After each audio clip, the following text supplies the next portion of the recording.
ಮಾನವೀಯ ಸ್ನೇಹಿತರ ಒಕ್ಕೂಟ ಕೊಡಗು ಜಿಲ್ಲಾ ವಾರ್ತೆ ಓದುತ್ತಿರುವವರು ಎಂಇ ಮಹಮ್ಮದ್.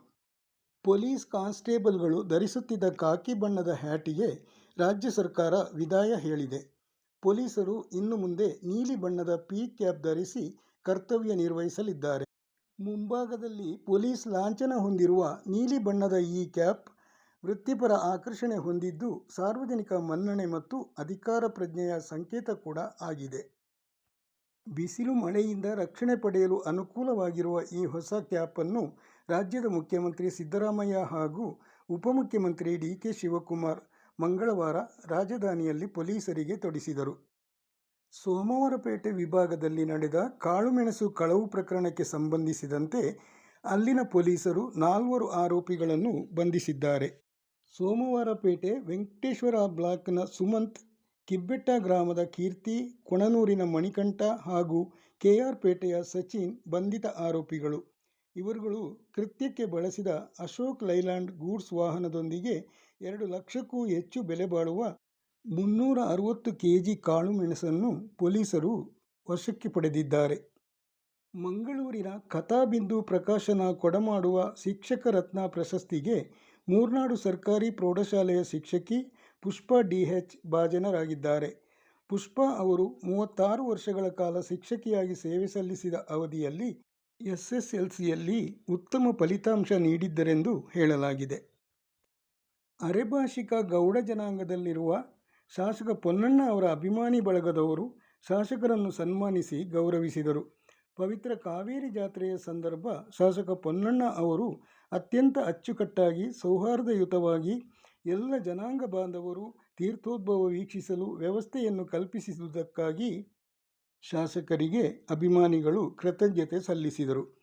ಸನ್ಮಾನ ಸ್ವೀಕರಿಸಿ ಮಾತನಾಡಿದ ಪೊನ್ನಣ್ಣ ಅವರು, ನಾಡು ಸುಖ ಶಾಂತಿ ಸಮೃದ್ಧಿಯಿಂದ ಇರಬೇಕಾದರೆ ಎಲ್ಲರೂ ಒಂದೇ ಎಂಬ ಭಾವನೆಯಿಂದ ಪರಸ್ಪರ ಸೌಹಾರ್ದತೆಯಿಂದ ಕಾರ್ಯನಿರ್ವಹಿಸಬೇಕು ಎಂದು ಕರೆ ನೀಡಿದರು.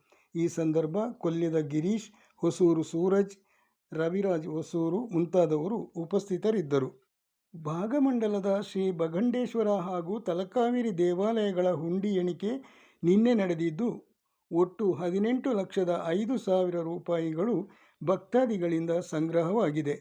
ತಲಕಾವೇರಿಯಲ್ಲಿ 7,27,389 ರೂಪಾಯಿ ಸಂಗ್ರಹವಾಗಿದ್ದು, ಭಾಗಮಂಡಲದಲ್ಲಿ 5,44,333 ರೂಪಾಯಿಗಳ ಸಂಗ್ರಹವಾಗಿವೆ.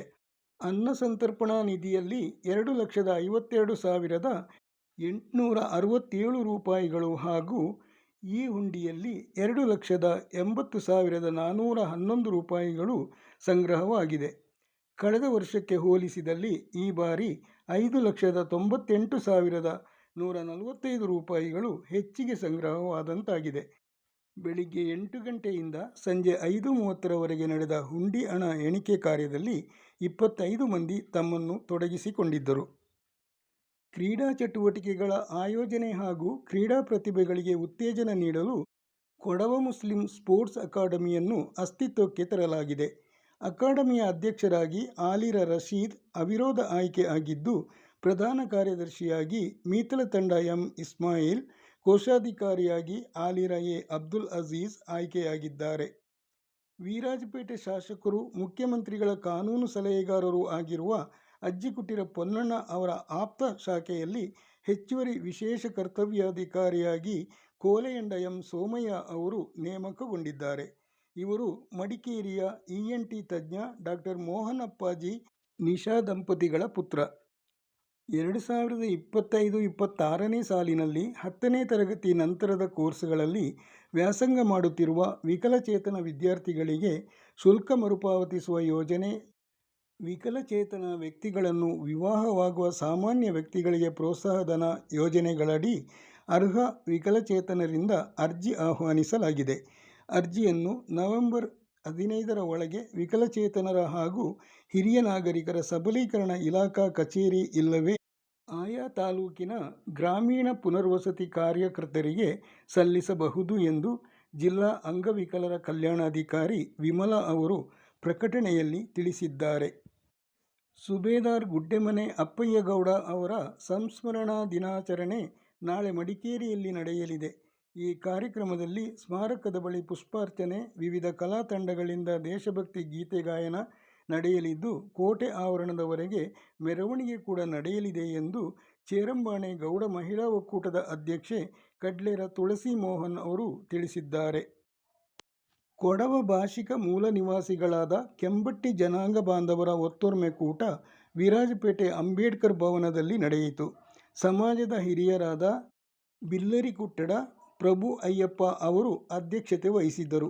ಕಾರ್ಯಕ್ರಮದಲ್ಲಿ ಮಹಿಳೆಯರು, ಪುರುಷರು ಸಾಂಪ್ರದಾಯಿಕ ಉಡುಗೆಯಲ್ಲಿ ಪಾಲ್ಗೊಳ್ಳುವ ಮೂಲಕ ಸಂಘಟಿತರಾಗಿ ಒಗ್ಗಟ್ಟನ್ನು ಪ್ರದರ್ಶಿಸಿದರು.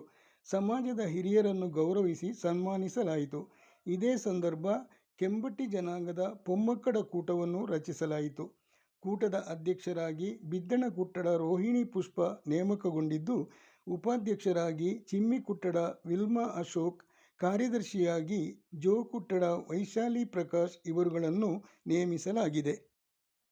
ಕನ್ನಡ ಸಾಹಿತ್ಯ ಪರಿಷತ್ನ ಕೊಡಗು ಜಿಲ್ಲಾ ಘಟಕದ ಆಶ್ರಯದಲ್ಲಿ ಜಿಲ್ಲೆಯ ಹಿರಿಯ ನಾಗರಿಕರಿಗೆ ಕನ್ನಡ ರಾಜ್ಯೋತ್ಸವದ ಪ್ರಯುಕ್ತ ಕವಿಗೋಷ್ಠಿಯನ್ನು ಏರ್ಪಡಿಸಲಾಗಿದೆ. 60 ವರ್ಷ ಮೇಲ್ಪಟ್ಟ ಹಿರಿಯ ನಾಗರಿಕರು 16 ಸಾಲುಗಳನ್ನು ಮೀರದ ಒಂದು ಕವನವನ್ನು ಮಾತ್ರ ಕಳುಹಿಸಲು ಅವಕಾಶ ಕಲ್ಪಿಸಲಾಗಿದೆ. ಚುಟುಕು ಕವನವಾಗಿದ್ದಲ್ಲಿ 4 ಸಾಲುಗಳ 4 ಕವನಗಳನ್ನು ಕಳುಹಿಸಬಹುದಾಗಿದ್ದು, ಕವನ ಮತ್ತು ಚುಟುಕುಗಳನ್ನು ಕಳುಹಿಸಲು ನವೆಂಬರ್ 5 ಕೊನೆಯ ದಿನವೆಂದು ಪರಿಷತ್ನ ಜಿಲ್ಲಾ ಅಧ್ಯಕ್ಷ ಎಂಪಿ ಕೇಶವ ಕಾಮತ್ ಅವರು ತಿಳಿಸಿದ್ದಾರೆ. ಎಸ್ಎಸ್ಎಲ್ಸಿ ಉತ್ತೀರ್ಣರಾದ ಅರ್ಹ ಮಹಿಳಾ ಅಭ್ಯರ್ಥಿಗಳಿಂದ ಅಂಗನವಾಡಿ ಸಹಾಯಕಿಯರ ಹುದ್ದೆಗೆ ಅರ್ಜಿ ಕರೆಯಲಾಗಿದೆ. ಕಂದಾಯ ಗ್ರಾಮಗಳಲ್ಲಿ ಖಾಲಿ ಇರುವ ಅಂಗನವಾಡಿ ಕೇಂದ್ರಗಳಿಗೆ ಆನ್ಲೈನ್ ಮೂಲಕ ಅರ್ಜಿ ಸಲ್ಲಿಸಲು ನವೆಂಬರ್ 13 ಕಡೇ ದಿನವಾಗಿದ್ದು, ಆಯ್ಕೆಯಾದ ಅಂಗನವಾಡಿ ಕಾರ್ಯಕರ್ತೆಯರಿಗೆ ಮಾಸಿಕ 12,000 ರೂಪಾಯಿ ಹಾಗೂ ಸಹಾಯಕಿಯರಿಗೆ 6,000 ರೂಪಾಯಿ ಗೌರವಧನ ನೀಡಲಾಗುವುದು ಎಂದು ಪ್ರಕಟಣೆ ತಿಳಿಸಿದೆ. ಸಂಕಷ್ಟ ಕುಟುಂಬಗಳಿಗೆ ನೆರವಾಗುವ ಉದ್ದೇಶದೊಂದಿಗೆ ಕಳೆದ 8 ವರ್ಷಗಳ ಹಿಂದೆ ಕೊಡಗು ಜಿಲ್ಲೆಯಲ್ಲಿ ಸ್ಥಾಪನೆಗೊಂಡು ಕಾರ್ಯಾಚರಿಸುತ್ತಾ ಬರುತ್ತಿರುವ ಮಾನವೀಯ ಸ್ನೇಹಿತರ ಒಕ್ಕೂಟದ ವಾರ್ಷಿಕ ಸಮ್ಮಿಲನ ಕಾರ್ಯಕ್ರಮ ಇತ್ತೀಚೆಗೆ ಮಡಿಕೇರಿಯಲ್ಲಿ ನಡೆಯಿತು. ಒಕ್ಕೂಟದ ಸ್ಥಾಪಕ ಅಡ್ಮಿನ್ ಅನಿಲ್ ರೈ ಅವರ ಅಧ್ಯಕ್ಷತೆಯಲ್ಲಿ ನಡೆದ ಸಮಾರಂಭವನ್ನು ಒಕ್ಕೂಟದ ಸಲಹೆಗಾರ ಡೇವಿಡ್ ವೇಗಸ್ ಅವರು ಉದ್ಘಾಟಿಸಿದರು. ಒಕ್ಕೂಟದ ವಕ್ತಾರ ಶಶಿಕುಮಾರ್ ಚೆಟ್ಟಳ್ಳಿ ಅವರು ಪ್ರಾಸ್ತಾವಿಕ ನುಡಿಯಾಡಿದರು. ಪ್ರತಿನಿಧಿಗಳಾದ ಕಡ್ಲೇರ ತುಳಸಿ ಮೋಹನ್ ಹಾಗೂ ಸುನಿತಾ ಬಿಳಿಗೇರಿ ಇವರುಗಳು ಒಕ್ಕೂಟದ ಧ್ಯೇಯಗೀತೆ ಹಾಡಿದರು. ಅಡ್ಮಿನ್ ಚೀರಂಡ ಚಂಗಪ್ಪ ಅವರು ಸ್ವಾಗತಿಸಿದರು. ಅಡ್ಮಿನ್ಗಳಾದ ಬಾಳೆಯಡ ದಿವ್ಯಾ ಮಂದಪ್ಪ ಹಾಗೂ ಅಗ್ನಿ ಚೆನ್ನನಾಯಕ ನಿರೂಪಿಸಿದರು. ಅಡ್ಮಿನ್ಗಳಾದ ಇಂದಿರಾ ಟೀಚರ್ ವರದಿ ವಾಚಿಸಿದರೆ, ಲೀಲಾವತಿಯವರು ಲೆಕ್ಕಪತ್ರ ಮಂಡನೆ ಮಾಡಿದರು. ಇದೇ ಸಂದರ್ಭ ಒಕ್ಕೂಟದ ವಕ್ತಾರ ಶಶಿಕುಮಾರ್ ಚೆಟ್ಟಳ್ಳಿ ಅವರ ಸೇವೆಯನ್ನು ಪರಿಗಣಿಸಿ ಅವರನ್ನು ಸನ್ಮಾನಿಸಲಾಯಿತು. ಇಲ್ಲಿಗೆ ಜಿಲ್ಲಾ ವಾರ್ತೆ ಮುಕ್ತಾಯವಾಯಿತು.